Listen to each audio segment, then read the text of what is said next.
Mari sebelum kita membaca dan merenungkan firman Tuhan, kita akan berdoa terlebih dahulu kepada Tuhan, mohon pimpinan Roh Kudus dalam pembacaan dan pemberitaan firman Tuhan pada hari ini. Tuhan yang Maha Baik, kami bersyukur kepadamu ya Tuhan, kami boleh bersama-sama pada acara Maestro Golden Moment pada hari ini, di mana hari ini adalah hari Minggu Prapaskah yang ke-6, di mana pada hari Jumat mendatang kami akan merayakan hari kematian Tuhan Yesus.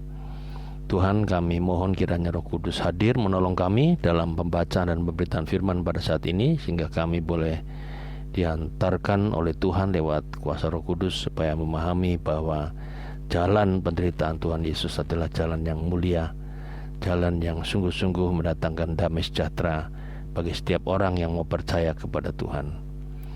Kami mohon kiranya Roh Kudus hadir menolong kami, sehingga kami boleh diberkati dengan pemberitaan firman Tuhan pada hari ini, dan Tuhan juga boleh memberkati hamba Tuhan yang menyampaikan firman Tuhan di mana-mana tempat, termasuk hamba Tuhan pada acara ini, sehingga dia disempurnakan dalam kesiapannya untuk menyampaikan berita sukacita dari Tuhan. Bersabdalah ya Tuhan, sebab kami bersedia mendengarkannya. Dalam nama Tuhan Yesus kami berdoa. Amin. Minggu ini kita akan membaca firman Tuhan yang didasari dari Injil Lukas pasal 19 ayat 28 sampai 40. Inilah berita firman Tuhan. Yesus dielu-elukan di Yerusalem. Dan setelah mengatakan semuanya itu, Yesus mendahului mereka dan meneruskan perjalanannya ke Yerusalem. Ketika ia telah dekat Betfage dan Betania yang terletak di gunung yang bernama Bukit Zaitun, Yesus menyuruh 2 orang muridnya dengan pesan, "Pergilah ke kampung yang di depanmu itu. Pada waktu kamu masuk di situ, kamu akan mendapati seekor keledai muda tertambat yang belum pernah ditunggangi orang. Lepaskanlah keledai itu dan bawalah kemari. Dan jika ada orang bertanya kepadamu, mengapa kamu melepaskannya? Jawablah begini, Tuhan memerlukannya." Lalu pergilah mereka yang disuruh itu, dan mereka mendapati segala sesuatu seperti yang telah dikatakan Yesus. Ketika mereka melepaskan keledai itu, berkatalah orang yang punya keledai itu, "Mengapa kamu melepaskan keledai itu?" Kata mereka, "Tuhan memerlukannya." Mereka membawa keledai itu kepada Yesus, lalu mengalasinya dengan pakaian mereka dan menolong Yesus naik ke atasnya. Dan sementara Yesus mengendarai keledai itu, mereka menghamparkan pakaiannya di jalan. Ketika ia dekat Yerusalem, di tempat jalan menurun dari Bukit Zaitun, mulailah semua murid-murid yang mengiringi dia bergembira dan memuji Allah dengan suara nyaring, oleh karena segala mukjizat yang telah mereka lihat. Kata mereka, "Diberkatilah dia yang datang sebagai Raja dalam nama Tuhan. Damai sejahtera di surga dan kemuliaan di tempat yang maha tinggi." Beberapa orang Farisi yang turut dengan orang banyak itu berkata kepada Yesus, "Guru, tegurlah murid-muridmu itu." Jawabnya, "Aku berkata kepadamu, jika mereka ini diam, maka batu ini akan berteriak." Saudara-saudara, demikianlah pembacaan firman Tuhan. Yang berbahagia ialah yang mendengarkan firman Tuhan serta memeliharanya dalam kehidupannya sehari-hari. Hosiana. Saudara-saudara, tema kita pada hari ini adalah Pax Christi dan Pax Romano. Ya, ini mungkin di telinga kita agak asing karena ini adalah bahasa Latin. Nanti saya akan terangkan apa makna daripada ini. Tema kita pada hari ini. Minggu ini kita masuk Minggu Prapaskah yang ke-6 atau disebut Minggu Palma, ya, yang ditandai dengan momen masuknya Tuhan Yesus ke Yerusalem sebagai Raja Damai dan yang akan menjalani hari-hari terakhirnya menuju tiang salib. Momen ini menggambarkan makna damai Kristus yang sejati, yang bertolak belakang dengan damai yang ditegakkan Kekaisaran Romawi. Maka tema kita tadi kan Pax Christi versus Pax Romana. Pax Christi itu dalam bahasa Latin artinya dalam bahasa Indonesia adalah untuk damai Kristus. Itu bertentangan dengan Pax Romana yang artinya adalah perdamaian Romawi. Frasa Pax Romana untuk menggambarkan periode antara tahun 27 sebelum Masehi sehingga tahun 180 Masehi dalam Kekaisaran Romawi. Periode tersebut dimulai ketika Kaisar Agustus, yaitu Kaisar Romawi yang pertama, hingga meninggalnya Kaisar Marcus Aurelius pada tahun 180 Masehi. Meski disebut periode perdamaian Romawi, tetapi pada kenyataannya selama periode itu ada banyak perang, pembunuhan, dan perselisihan sipil. Setidaknya hingga tahun 180 Masehi semua pertikaian yang muncul dapat diredam dengan kekuatan pedang dan menciptakan damai yang semu. Setelah itu selalu ada perselisihan dan perang saudara di kerajaan Romawi. Sebaliknya, Pax Christi adalah damai Kristus yang sejati. Yesus Kristus menghadirkan kerajaan damai sejahtera dengan mewujudkan keadilan dan perdamaian tanpa kekerasan, mengasihi semua orang tanpa diskriminasi, memberdayakan orang miskin, memulihkan yang sakit, membebaskan yang tertindas, dan menjadi sahabat bagi yang diasingkan, sekalipun dalam prosesnya Tuhan Yesus harus menjalani kesengsaraan dan penderitaan, bahkan kematian. Memasuki kota Yerusalem dengan menaiki seekor keledai muda menggambarkan pengakuan diri Tuhan Yesus sebagai Raja Damai. Keledai adalah kendaraan raja-raja Israel dan simbol dari kebangsawanan, ya, di mana ada kesejajaran Tuhan Yesus dengan raja-raja Israel. Keledai adalah kendaraan raja-raja pada masa damai. Semuanya ingin menunjukkan Tuhan Yesus Raja Damai, Raja Shalom yang sejati. Hal ini juga dinubuatkan dalam kitab Nabi Yesaya dalam pasal 50 ayat 4-9, di mana Mesias akan datang membawa damai sejahtera atau Shalom dan menyelamatkan dunia. Apabila Dia datang, Dia akan membuat orang lumpuh berjalan, yang buta melihat, yang tuli mendengar, dan yang bisu bernyanyi gembira. Itu digambarkan dalam kitab Nabi Yesaya juga pada pasal 35 ayat 1-10, bahkan juga dikutip dalam Injil Matius pasal 11 ayat 4 sampai ayat yang 5, ya. Yang kira-kira isinya begini. Padang gurun akan bersukacita, bersorak-sorai, bernyanyi gembira dan berbunga, dan menjadi seindah pegunungan Lebanon, serta sesubur ladang di Karmel dan Saron. Tiap-tiap orang akan melihat kemuliaan Tuhan, melihat kebesaran dan kuasa-Nya. Tangan yang lemah dan lesu, lutut yang goyah, semuanya akan dikuatkan. Orang buta akan celik, yang tuli akan dengar, yang lumpuh akan melompat seperti rusa, yang bisu akan bersorak-sorai. Tanah gersang akan menjadi sumber air. Serigala akan menjadi jinak, tidak ada singa. Katakanlah kepada tiap-tiap orang yang tawar hati, kuatkan hatimu dan jangan takut. Allah datang untuk menyelamatkan kamu, tetapi menghukum musuh-musuhnya. Orang yang dibebaskan oleh Tuhan akan pulang. Mereka akan sampai di Yerusalem dengan sukacita, sambil bernyanyi dan bersorak-sorak. Mereka akan bahagia selama-lamanya dan bebas daripada duka nestapa. Itu gambaran yang ada di kitab Yesaya pasal 35. Yesus masuk ke Yerusalem untuk mewartakan damai sejahtera Allah. Murid-murid yang mengiringinya ikut serta menyerukan berita pendamaian Allah. Namun apa yang digemakan Yesus dan murid-muridnya ditentang habis oleh orang-orang Farisi. Mereka meminta Yesus membungkam para murid ketika berseru menyambut datangnya Raja Damai.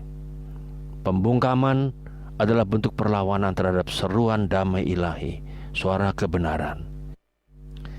Yesus menolak permintaan orang-orang Farisi. Yesus berpendapat bahwa dengan dibungkamnya suara kebenaran berakibat pada hilangnya damai sejahtera. Atau hilangnya damai sejahtera itu pada tingkat yang ekstrim adalah apa? Kacau, chaos. Karena itu Yesus berkata, "Aku berkata kepadamu, jika mereka ini diam, maka batu-batu ini akan berteriak." Lukas pasal 19 ayat 40. Saudara-saudara, apa yang bisa kita renungkan dalam tema kita pada hari ini? Pax Christi versus Pax Romana. Yaitu yang pertama adalah bahwa kita yang telah menerima shalom Allah melalui percaya kepadanya, itu harus turut serta menghadirkan shalom bagi sesama, bagi gereja, dan juga bagi masyarakat. Orang-orang yang mengikut Tuhan Yesus seharusnya juga mengusahakan Pax Christi. Damai sejati Kristus harus kita hadirkan dengan jalan seperti apa yang dijalani Tuhan Yesus. Seperti Tuhan Yesus yang mengambil jalan derita untuk menghadirkan damai yang sejati, demikian juga kita sepatutnya bersedia mengambil jalan derita, bersedia menderita bersama dengan yang menderita, peduli kepada mereka yang lemah, yang sakit, dan yang butuh pertolongan, menjadi sahabat bagi yang berkeluh kesah dan sedang bergumul dalam keluarga atau pekerjaannya, menjadi orang tua yang terbuka dan memberi kesempatan kepada anak untuk mengembangkan diri, mendidik dengan memberikan kebebasan dan kepercayaan, serta memberi ruang untuk mengemukakan pendapat. Dengan demikian, kita menghadirkan damai Kristus dalam kehidupan sehari-hari. Kita mewartakan Yesus Kristus, Sang Raja Damai yang menderita, yang turut menderita bersama umatnya. Di dalam kehidupan kita, baik sebagai keluarga, sebagai masyarakat Indonesia, ada banyak orang-orang yang sedang hidup menderita akibat dari banyak hal. Belakangan ini akibat bencana alam, misalnya seperti banjir, tanah longsor, gempa bumi. Ada yang sedang hidup dalam kemiskinan, yang ada di bawah garis kemiskinan, yang sedang bersengketa dengan sesamanya, yang sedang meratapi suami atau istrinya yang meninggal dunia, yang sedang mengalami KDRT di rumah tangga, ada yang tidak bisa ke gereja untuk beribadah, dan sebagainya. Pada sisi lain, ada juga manusia yang sedang berpesta pora tanpa menghiraukan orang-orang miskin di sekitarnya, yang sedang menikmati kelimpahan dan kemakmuran, dan itu semua diperoleh dengan cara tidak benar, tidak halal. Ada orang yang dengan congkak merendahkan bawahannya, dan lain-lainnya. Saudara-saudara, salah satu yang tidak disukai iblis adalah shalom atau keharmonisan, dalam arti kebersamaan, keakraban, persatuan, kerukunan, persaudaraan, dan lain-lainnya.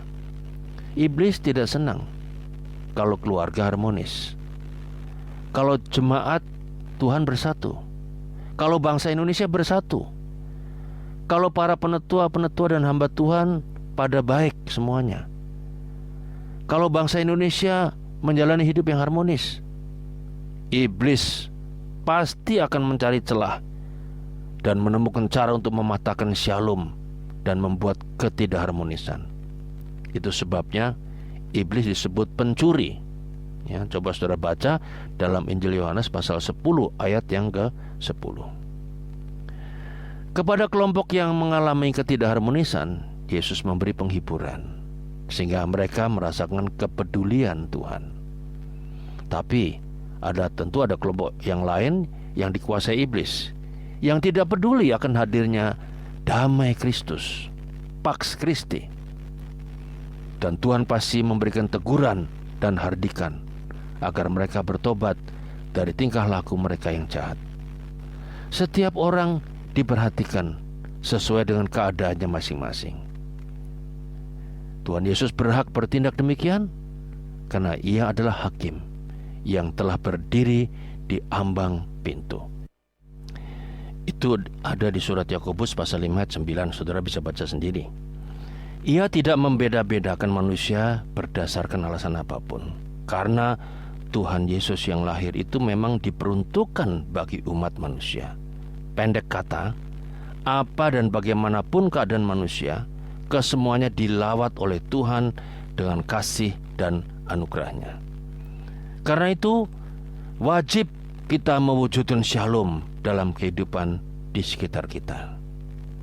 Nah, tentu kita bertanya, dan ini perenungan kita yang kedua, bagaimana cara kita mewujudkannya?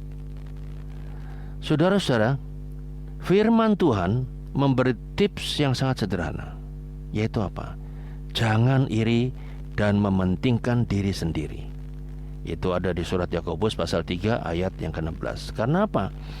Karena kata firman Tuhan, itu semuanya, yaitu iri hati dan mementingkan diri sendiri, itu semuanya adalah sumber semua kekacauan dan semua perbuatan jahat.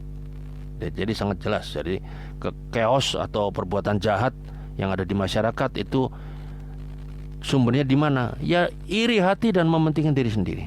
Iri hati dan egois. Zaman sekarang ini ditandai dengan makin banyaknya praktek-praktek Pax Romano. Ya, damai tapi gersang. Bukan damai yang sejati. Masyarakat pun sedang tidak baik-baik saja. Kelihatannya damai tapi semu. Dalam kehidupan di keluarga juga sama. Ya, kelihatannya damai tapi hambar.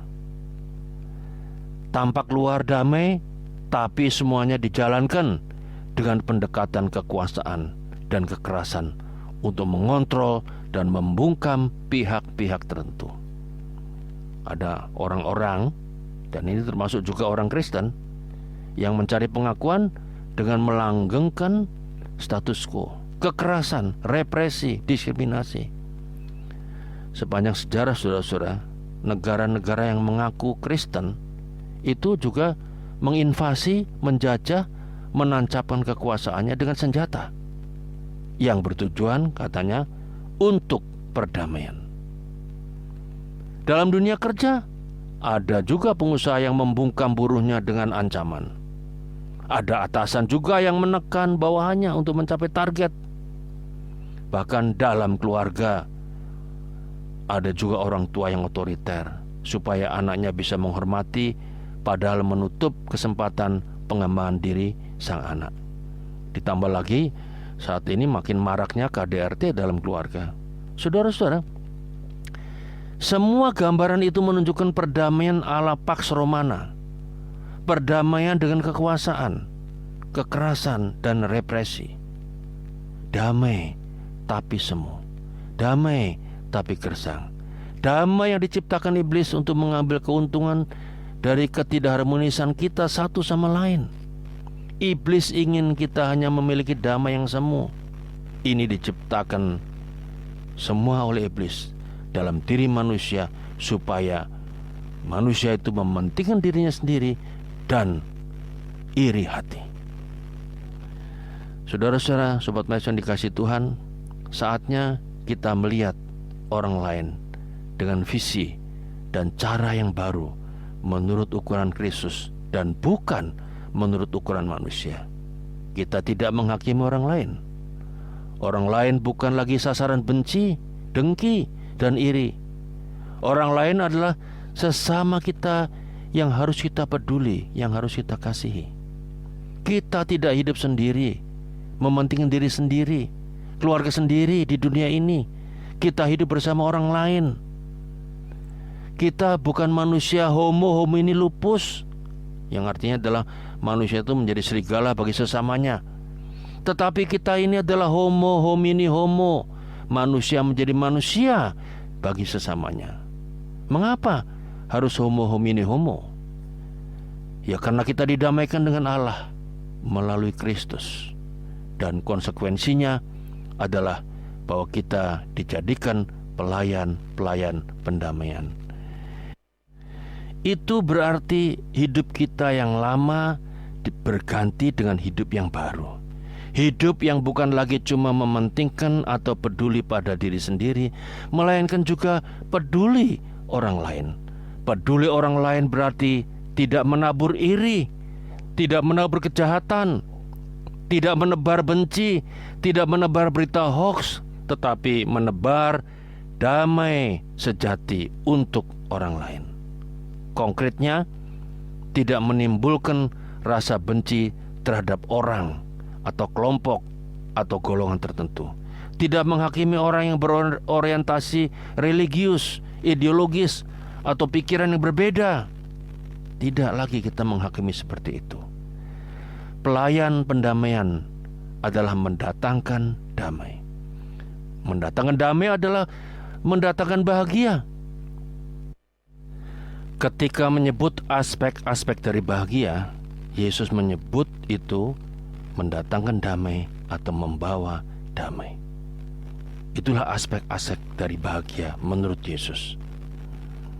Sobat Maestro yang dikasih Tuhan, seringkali bayangan kita tentang bahagia adalah memiliki semua hal, membawa ini dan itu. Orang yang bahagia adalah orang yang kemana-mana membawa dompet yang tebal, berisi uang, banyak kartu-kartu bank, dalam tas yang bermerek. Atau bahagia itu bukan karena banyaknya kekuasaan atau kepandaian diri. Bukan itu semuanya. Bukan Pax Romano, tetapi Pax Christi. Sejatinya menurut Yesus, yang berbahagia itu, katanya, berbahagialah orang yang membawa damai, karena mereka akan disebut anak-anak Allah. Itu ada di dalam khotbah di bukit pada Injil Matius pasal 5 ayat 9. Itulah anak-anak Allah, pelayan pendamaian. Maksudnya sangat sederhana, yaitu membawa damai. Sehingga setiap orang yang berjumpa kita merasakan damai yang sejati, seperti Kristus sudah meneladaninya. Selamat menjadi alat damai Kristus, damai yang sejati, Pax Christi, kepada semua orang. Amin.